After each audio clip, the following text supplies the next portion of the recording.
So for those of you who don't know me, welcome. My name is Patrick. I'm on the marketing team for the Star Wars fan team, and I will just apologize. It seems like the sun is kind of coming in at the wrong angle, so I'll try to dodge the rays for those who are recording so that it doesn't look terrible. My name's Eric. I'm on the design side for the Star Wars Black Series. Cool. Awesome. Thank you guys for joining us. Again, we want to spend as much time as we can talking Star Wars products. So we will dive right in. Our first question will come from Volker. How's it going, Volker? Yeah, not too shabby. How about you? Can't complain too much. Hopefully 2021 is better than 2020. Yeah, hopefully. How's the family? They're doing well. Thank you. Awesome. Okay, first question. It's good to see that you finally started doing the 96 and the vintage collection. There's some confusion about the sticker, the 50 years logo from Lucasfilm. And we were wondering, is this a sticker? Is this printed on? Can the location be moved? Will we see a future product beyond 2021 with this logo? Yeah, so I'll kind of answer those questions, try to answer them in order. So the Lucasfilm 50th anniversary, we're super excited about it. It is kind of here in 2021 since that's the 50th anniversary. We don't expect it to go, maybe some product will slip over into 22, but it's basically a 2021 thing. In terms of the logo, it is printed on the original 96. On some of the product, like I think the Phantom Menace product, it's a sticker on the blister. That's basically a conversation we had kind of for each of the lines. With the Black Series figures, because they're larger, there's just more room for a sticker. We experimented with the placement of a sticker on the bubble for the vintage collection, but in kind of keeping with the precedent for what that sticker size and placement should be. Basically, it covered too much of the figure, so we worked it into the design. And I know just for myself, kind of as I look through my collection, obviously, like there's different promotions, there's different events that go on, and so I like that they're part of an overall kind of design aesthetic, but that there's also kind of these milestones throughout the years of, I can mark the passage of time and see which events and promotions were happening. So we like it. Those figures are shipping, but as always, let us know what you think, and we'll read the site and read the comments and put it through Google Translate in your case, and certainly we can pivot for the future. I think it probably would have looked better if you moved it like on top of the card, like you did like the Boba Fett mailaways and stuff, like put it right on the image and maybe as a sticker, so everybody would have an option like keep it or take it off. Yeah. Not saying it's not looking bad, but people are different, so. It gets tricky with low tax stickers because sometimes then they fall off in transit, and so there's kind of considerations there as well. We also know fans love the film outs, and so we talked about whether or not to obscure those. So it's all a balance. Okay, thanks. Absolutely. Alrighty, Mark from Fantha Tracks. Hello, everyone. Hello. Question. This is from Mr. Booker. He asked me to ask this question. You all know, Matt. Buckle up. Oh yeah, get ready. It's a very simple one. What is the estimated time from pipeline to reveal? So it's going to be a bit just different, case by case basis. If we continue to do these, it seems like we've been getting really good response for the pipeline stuff. So it's just going to be a case by case basis on each figure that we decide to do this with in the future. So at least for the pipeline reveals that we had on the live stream this last time, we can pretty much say that most of those will be in either 2021, later in 2021, or potentially in early 2022. So that is generally around-ish the timeline, and it'll be case by case for each one. Super. Cool. All righty, Arnie from Star Wars Action News. Hey, Arnie. Hello, good to see you again. You too. A good number of the Lucasfilm 50th anniversary figures you announced in the live stream are store exclusives, Best Buy, Walmart, and such. And over the past year, there seems to have been more demand than supply for similar exclusives. And I know you can't discuss specific production numbers, but are adjustments being made in production to meet this demand? Yeah, it's interesting. We had a similar question on one of the other interviews. We've said in the past, like development timeline for a figure is 12 to 18 months. And there's also a timeline similar to that kind of for making pivots to the business, if that makes sense. So, obviously we've all been with Star Wars for many years, even in the past 5 years, like there's just been a change in the business back and forth now. And so I think, we certainly never want to, flood the market with product. basically we're all on the same page in wanting, everyone who wants one of these figures to get it. It's finding that balance. And obviously as kind of, new things happen, like the Mandalorian gains steam, season 2 was amazing. Like it just takes some time to react to that. So we're definitely reacting to it. Again, we all want the same thing. We all want everyone who wants one of these figures to have them. And so I think you will see some changes in the coming months. Great, thanks. Absolutely. All right, David from Endor Express. Hi guys, good morning. It's early here on the West Coast, but for my question is regarding the Episode 1 50th anniversary. Jar Jar Binks comes with an accessory. Didn't come with one back in the old days, but this is the second Qui-Gon release that doesn't have a cloak. Are we ever going to get a Black Series Qui-Gon with the full kind of outfit? I know you're probably trying to go with the original release look, but since you gave Jar Jar an accessory, I was wondering how hard it was to give, Yeah, it was one of those things, at least with Jar Jar. We know that original release didn't come with it. It would feel strange if it didn't come with any accessory. And that's part of the reason why we had it in there. And it's always one of those things where it's tough for us when we do release a character that we either can't come up with accessories or the original one didn't. It feels like you're getting a lesser product because you can't like pose with it out of the gate, stuff like that. And to your point on the Qui-Gon, that original release didn't have the soft goods. And unfortunately, soft goods is one of those things that does increase the price quite a bit. We have the Mace Windu with the soft goods, but it can get to be very expensive when you have multiple characters in a collection that kind of has that execution. So we kind of have to pick and choose where we do that execution and who we give certain accessories to, or what we choose to potentially omit kind of moving forward, just because it can be expensive to be able to do some of those things. Cool. Awesome. All right, back to the top with Volker. Alrighty, back to the 96. Yep. So the 96 are Walmart exclusives in the US, and I followed up with, or actually I read up on what was going on in the US regarding the Incinerator Trooper and the Mandalorian. And there seems to be problems with distribution. Are you going to expect problems again, or is this going to be addressed with Walmart? Yeah. It's going to be better for the US?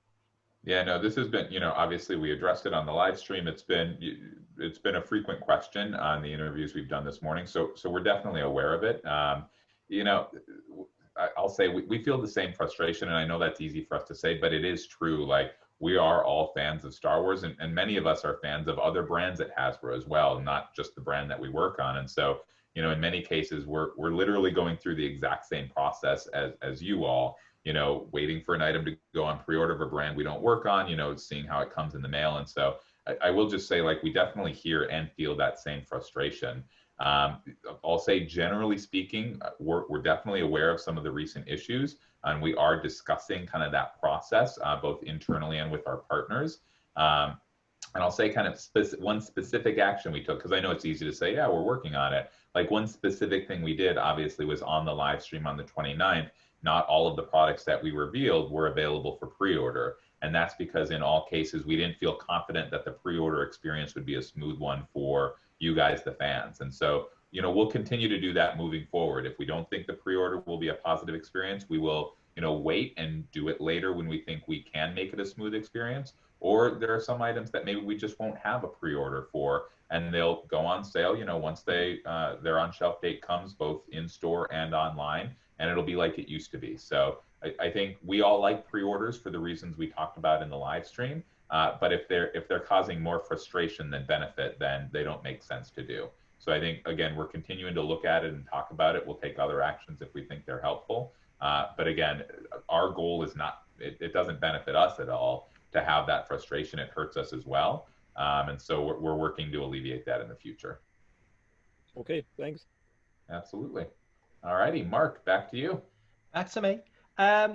It was noticed that the blaster on the Vintage Collection layer Endor figure wasn't the right one. Will that be corrected in future releases?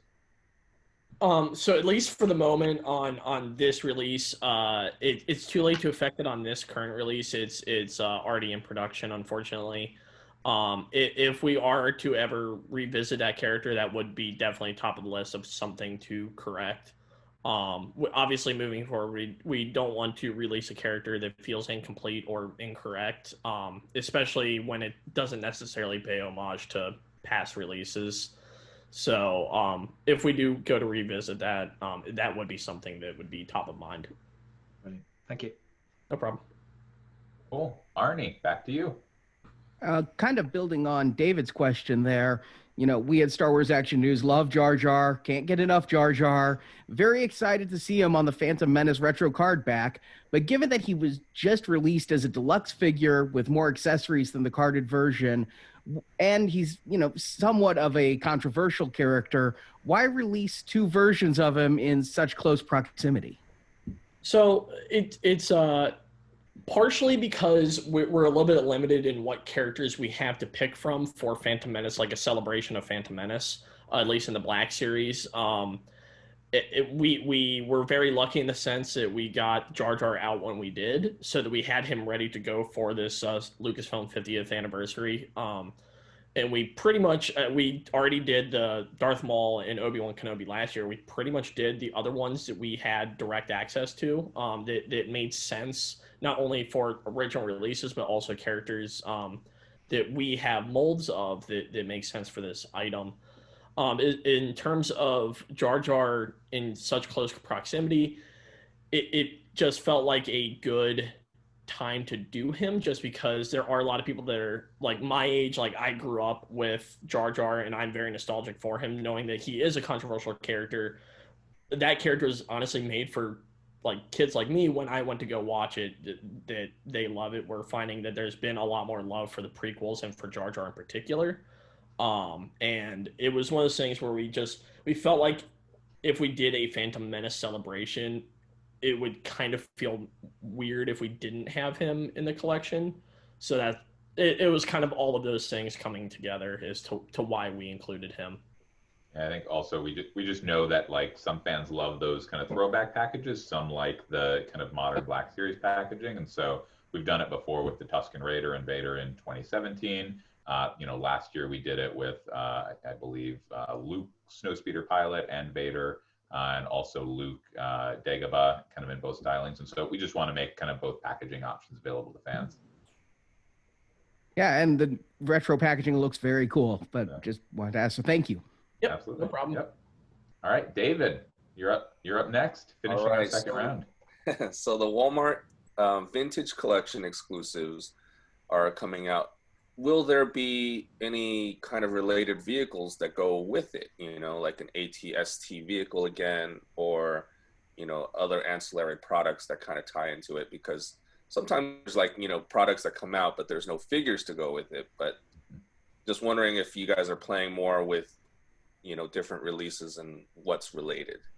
Yeah. The AT-ST driver is kind of intended to fill that slot in the original 96. But it's a good point about vehicles. Obviously can't reveal anything right here. Although someday we should plan a surprise reveal for these fan site interviews. But basically, obviously, like, we know that vehicles are a key part of the fan business. Obviously, they are a key part of Star Wars, and so we'll continue to see vehicles in the line in the future. Thank you. Absolutely. All right, back to you, Volker. And back to distribution problems. This time with Amazon. So as soon as you announced the Amazon exclusives, I went online, tried to order them. And two of those three were able to purchase from Amazon.com in the US, and they would ship internationally. And the Obi-Wan was kind of locked. And as soon as it became available, it said wouldn't ship to Germany. So I had to go to Amazon in order to get the Obi-Wan.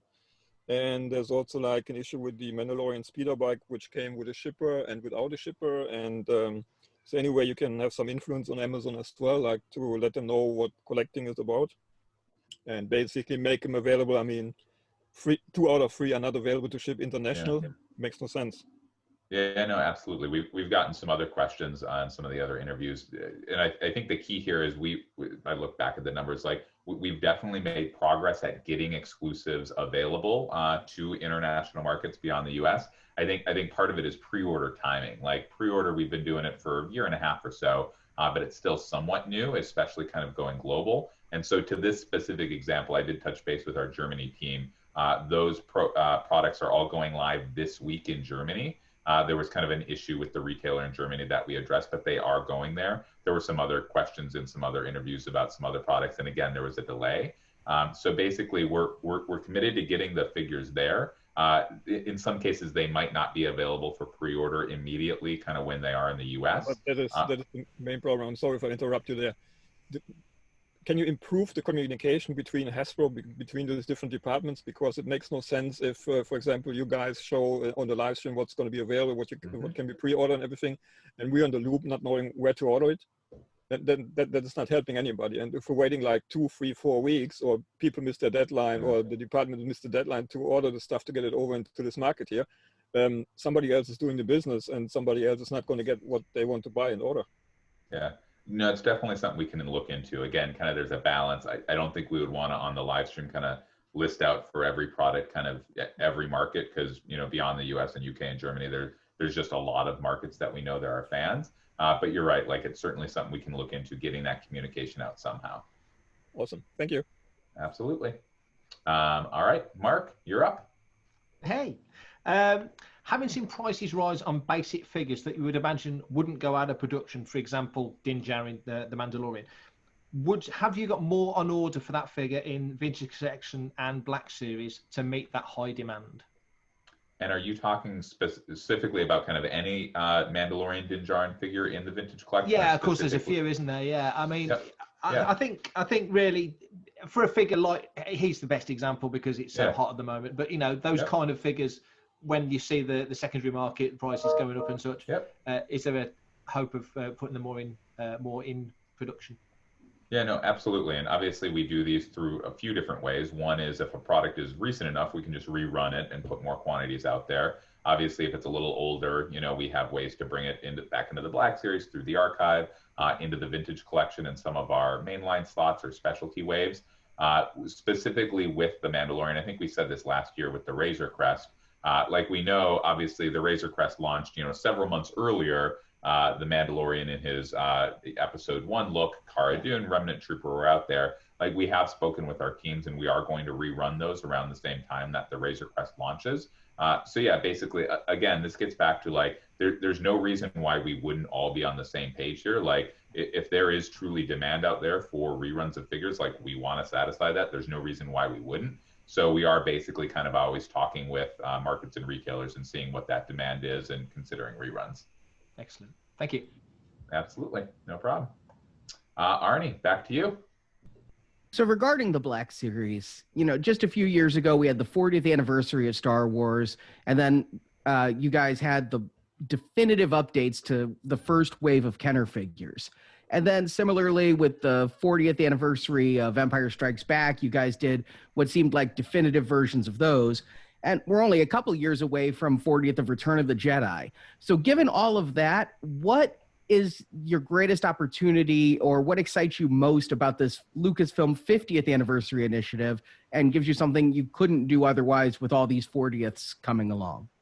Yeah, no, it's a great question. I think there's two things. One, like, you know, you're right. We did the 40th anniversary of A New Hope 4 years ago, you know, and we'll see what happens in the future. But, you know, obviously with the original Kenner Deco, with the original 96, like these were products that, you know, we thought were cool. Obviously, there's been a great reaction from fans. And so they were cool to get out there. And we didn't want to wait another, whatever it would be, 6-7 years to do that. So that's the case kind of with the original trilogy. But then to your point, those 40th anniversary celebrations have been kind of original trilogy focused. And there's just, you know, obviously that 77 to 83, and obviously the original trilogy is key, but there's just a huge sweep of 50 years of history there. And, you know, Phantom Menace is a great example, right? Like that's a significant milestone in the Lucasfilm 50 years journey that doesn't kind of fit into this. We'd have to wait, whatever, 23 years or whatever it is to do that, 17 years. And so we really loved the opportunity to kind of celebrate those major milestones in, Star Wars obviously is our portion of the Lucasfilm 50th over the past 50 years in a way that we were more limited with the 40th anniversary celebrations of the OT. Okay, thanks. Absolutely. David, what do you got? For the original 96, you guys mentioned you were kind of going back to that. Do you have a sort of timeline set for when fans will be able to see that completed? Mm-hmm.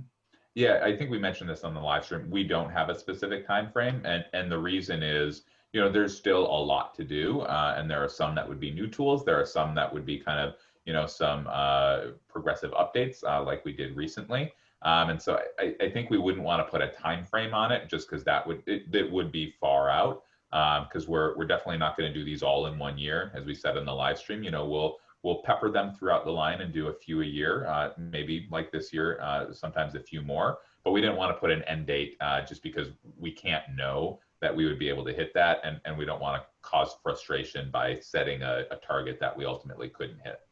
Right. A follow-up to that would be that I hope that you guys keep doing the vintage packaging, even though you've completed it, because I think fans. Oh yeah. Sorry, I think I've read that rumor out there. Yeah, there are. Whenever we do complete the original 96 in vintage, the vintage collection will definitely go on. That won't sunset for any reason. No, there's always rumors about the vintage collection ending. That's not the case. Cool. All righty, Volker, back to you. Yeah, good to hear it's going to continue. Another distribution question, this time about the vintage collection. What a surprise. Some figures are getting short back, like the Armorer.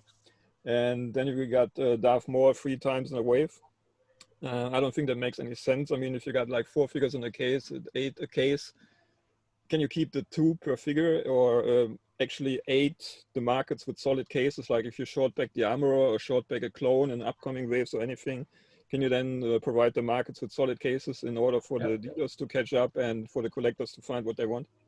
Yeah, no, absolutely. I think there's a couple things in there. We do, I think, 3 or 4 years ago, we tried to do more of, this character should be out 3 times in this wave and then carry forward. We saw that obviously in 2016 with some of our Black Series figures got out there a lot. I think we were trying to kind of predict the demand for different figures, and I think we've moved more towards, kind of an even spread of, like you're saying, Volker, if there's 4 figures, 2 in, 2 in, 2 in.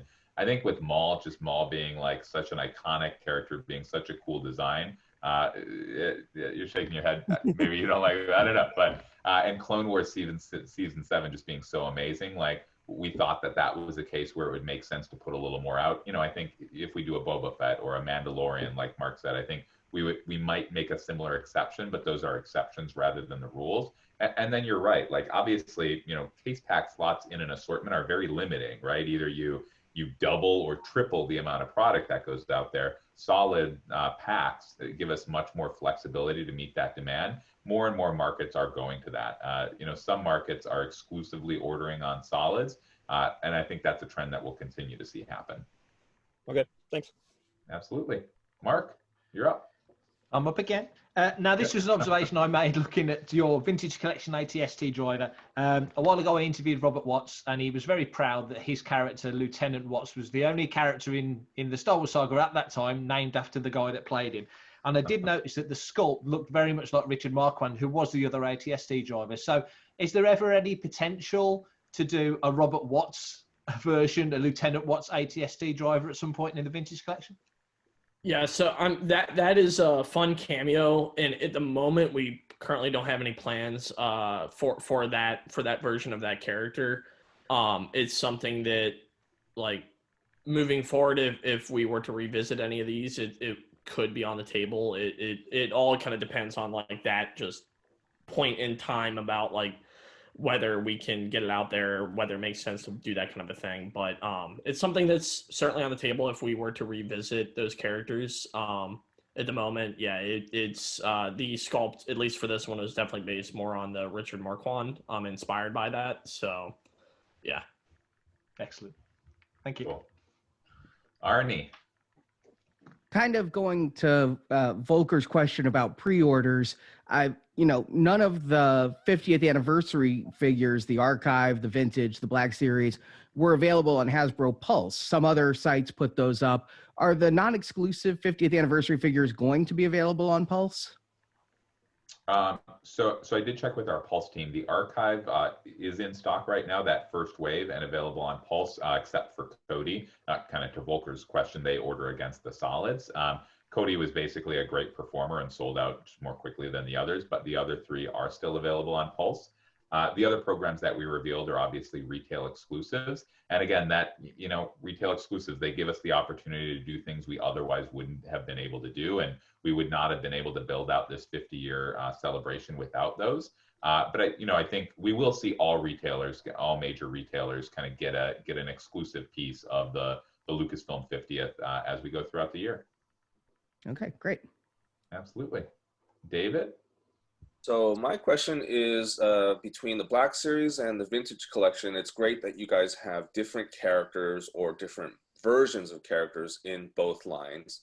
But I know that there's a lot of collectors who do want both figures in both sizes. So when you make these figures like Darth Maul in the Vintage Collection, the new one, for example, is that made already for the Black Series and it's just scaled down? Can you talk about how hard it is to re-release something in a larger size later on?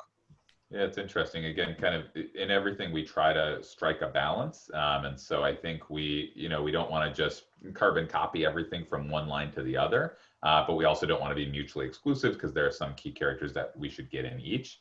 I think we try to keep a focus on what the kind of main goal is for each fan base. Obviously, we know the Vintage Collection is more about world building and more about kind of the vehicles and the play sets. And so, without saying any specifics, we will see some characters revealed later this year in the Vintage Collection, not in the Black Series. And it's because they tie into those kind of larger world building expressions that we've either announced or will announce.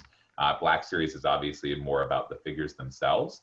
And it is more of an involved process than obviously having that sculpt is helpful, but tooling is kind of mutually exclusive, and that's a consideration as well. Yeah, and also to your question about like what changes have to be made between the scales, obviously Patrick said tooling, but also like shrinking a character down or blowing them up. There are certain details that might get lost in a sculpt, so things have to be modified. So it's not necessarily as easy as just taking the sculpt and blowing it up or shrinking it down. There are considerations that have to be taken into account when going between the two different scales. So that is another consideration on a lot of those characters. That's a great point. Thanks. Cool. All righty. Volker, bring us home. Final round. Yeah, the last one here. It's more like a stunning kind of thing. It's like the live stream. No Rogue One love. There's an anniversary. No love for Rogue One. 5th anniversary, absolutely. This is the great thing about Star Wars, right? Is there's just too much. There's obviously 50-year history. There's the Mandalorian. We heard, I think in this interview, maybe a different one about kind of the original trilogy. But we did say on one of our live streams last year that the Rogue One 5th anniversary was going to be a mini beat for us. So it's definitely not going to be as large as the Lucasfilm first 50 years or Mandalorian.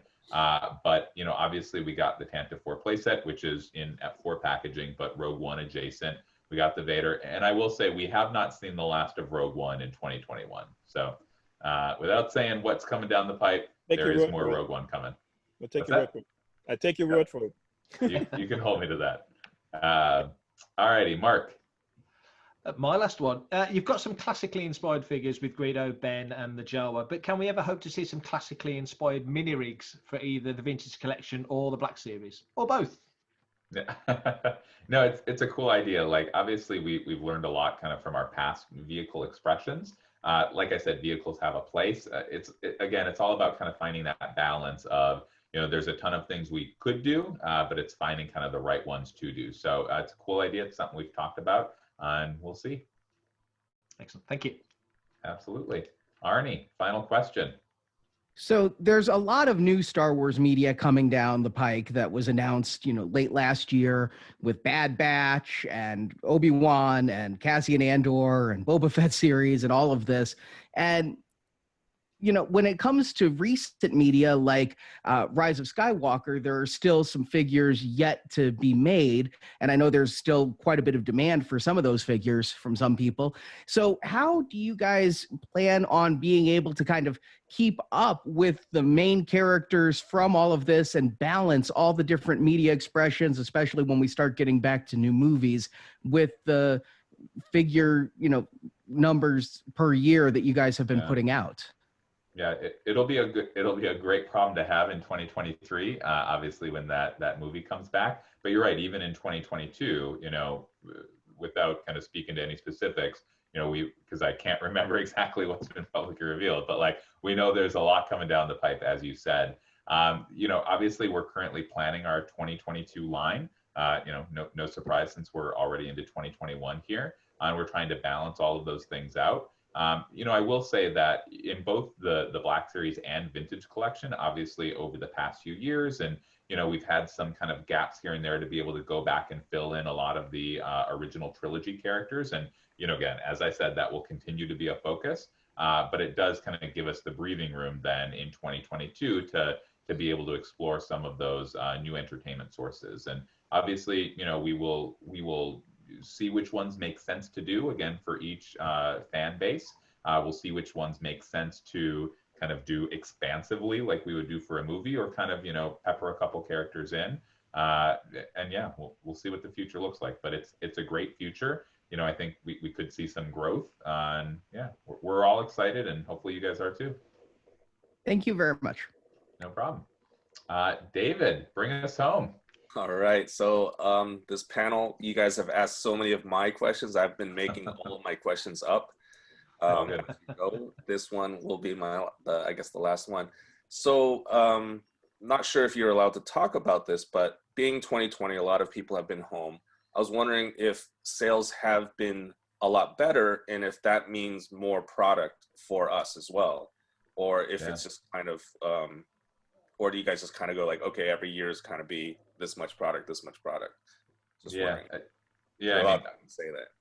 Yeah, I'll think of what I'm allowed to say. But you know, obviously, our CEO said earlier this week, Star Wars sales were up 70%, which is fantastic. It's amazing, and you know, I think it speaks to the strength of Star Wars, the strength of fans. He specifically called out Black Series and Vintage Collection. They are key parts of the line, which is why neither one of them are going anywhere. He called them out. They're critical to the line. And yeah, it's an exciting time for Star Wars. In terms of the numbers of figures, you know, we'll see what the right balance is. You know, obviously, I think you will see more here in 21 than last year. You know, I've already kind of publicly said that directionally, generally, for the Vintage Collection. You know, whether you can parse out whether those are new tools or repacks or whatnot, but there is more coming. And then this kind of piggybacks on Arnie's question as well. Like with so much coming, you know, there is a need for it as well. So without saying specifically what's coming in the future, obviously Star Wars is doing well. We've got a lot of great new content coming, and so the future's bright. Thanks, guys. Absolutely. Thank you guys all so much. We've said this on all of the other ones. This is our last one for the day, I think, to allow some folks from the West Coast, obviously also from the UK and Germany. This is fantastic. Obviously, know that you guys are literally from around the world, here in Germany, the UK, the US, multiple time zones. I know it's not easy during the workday, but we really appreciate it. Like this is, first of all, it's just fun for us to kind of ignore meetings and ignore emails and be able to kind of geek out about Star Wars for a few hours. But then it's also just really helpful for us. Obviously, kind of the questions that you guys ask are the critical questions on the minds of the fans, who kind of that's our whole business. And so having these allows us to know what's on your minds and on their minds. And so that's really helpful for us in kind of shaping things for the future. So we really appreciate it, and we look forward to when we can do it again.